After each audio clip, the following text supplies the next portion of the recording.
గురువులకు పెద్దలకు నా నమస్కారం. నా తోటి విద్యార్థులకు శుభాకాంక్షలు.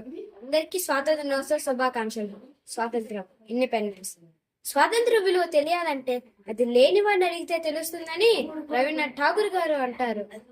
మన పూర్వీకుల దయవల్ల మనకి అవసరం లేదు. సరే, ఇప్పుడు విషయంలోకి వద్దాం. స్వాతంత్రం అనగానే 1947 నుండి ఇప్పటి వరకు ఈ ఆగస్టు 15 మనం మాట్లాడుకునేది బ్రిటిష్ వాళ్ళ గురించే.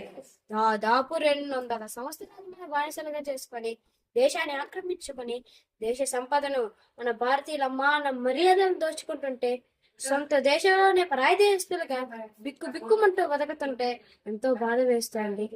సరే, మంచికో చెడుకో అయిందేదో అయిపోయింది. ప్రస్తుతం మన భారతదేశం బ్రిటిష్ దేశం కంటే ఎన్నో రంగాల్లో ముందంజలో ఉంది. అసలు మనం జరిగిపోయిన చరిత్ర గురించి ఏం నేర్చుకున్నాం, ఏం నేర్చుకోగలం? ఇప్పుడు నేను 3 విషయాల గురించి మాట్లాడబోతున్నాను. మొదటిది బానిసత్వం.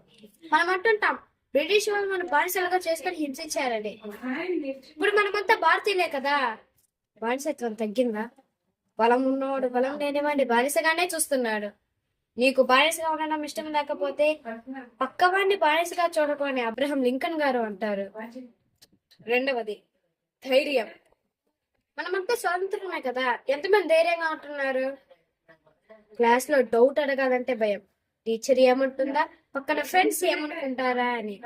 భగత్ సింగ్ గారు 4 సంవత్సరాల వయసులో పొలంలో తడ్డి తోట వెళ్ళి కాసేపు కనబడకపోతే ఎక్కడికి వెళ్ళాడ్రా అని ఎతకుతుంటే పక్కనే దున్నిన పొలంలో కర్ర పుల్లలు గుచ్చుతుంటే, ఎందుకు నాన్న కర్ర పుల్లలు గుచ్చుతున్నావు తండ్రి అడిగితే, పొలంలో తుపాకులు నడుస్తున్నాను నాన్న, ఇవి ఒక్కొక్కటి మళ్ళా చాలా తుపాకులు కాస్తాయి, అప్పుడు వాటితోనే బ్రిటిష్ వాళ్ళు దేశాన్ని తరిమి కొడతాను నాన్న అనేంత ధైర్యం.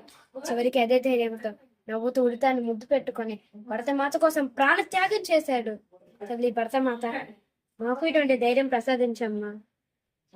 మూడవది స్వార్థం. పక్కవాడు ఏమైపోయినా పర్లేదు, నేను మాత్రం బాగుండాలి.